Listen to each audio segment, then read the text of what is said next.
Yo, what's going on, guys? It's Zach or Cromez.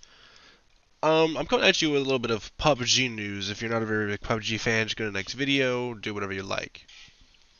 But PUBG test servers to roll out for vaulting and climbing features next week, and I have a little information on this. The PUBG creator said in June that vaulting, climbing, and diving would all be coming to the game, and a plan was firmed up for a few months later. When he said the vaulting was a part, at least was expected to go live in November, it turns out that was pretty much dead on the estimate. The PUBG dev team themselves said crossing and scaling obstacles may be intermittently create many new tactical options available to the player. The standard jump feature can be used in standard situations, but there are many areas where it is not viable. After all, PUBG features in a play area of considerable proportions. In addition, objects located on the map differ greatly in shape and size, yada and yada. The initial plan was to enable climbing objects up to 1 meter in height, but that was eventually increased to a height limit of roughly to 2 to 3 meters. Almost anything can be climbed as long as the height is right. Players will be able to climb a chest-high object with a weapon in hand, while those that are higher will require 2. So your weapon will automatically be holstered before you start to ascend. While they will implement the system, I can promise you that there's going to be bugs, glitches, all the stupid stuff like there was when the game very first came out. There's flying fucking cars.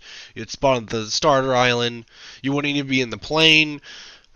It's just, the developers go on to state that for a very long time our development team has been analyzing data from a very large pool of users to show abnormal gameplay. That they were referencing the new anti-cheat system that's coming out in the next upcoming weeks. They have a battle eye type deal coming out where they watch your abnormal gameplay behavior to build a system that helps prevent themselves from identifying cheaters. And they go on to state we're unable to use the system to identify and ban these users more proactively. Using the system, we'll have already identified and banned about 20,000 additional users in one day. That's what the message says.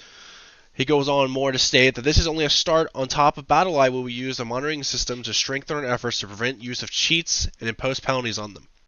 We promise you that we will continue to be able to do our best quickly and find and ban those people who use cheats. Sadly, the one thing last that I want to talk about is the one thing I was looking forward to the most. The one thing that isn't coming, they state, is a single-player campaign. Confirmed with GameSpot at PAX Australia, despite wanting to do it, there's no time, no resources, and no plans to add anything like this into the game. No single player is coming to the Battlegrounds.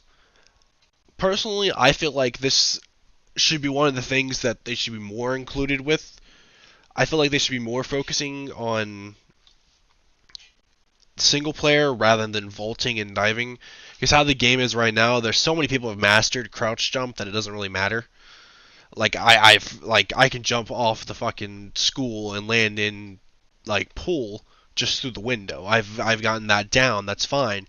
And now I have to come up with this whole other system. I feel like a single player campaign would bring a lot more like lore to the game. Like, why am I on this island? Why am I doing this?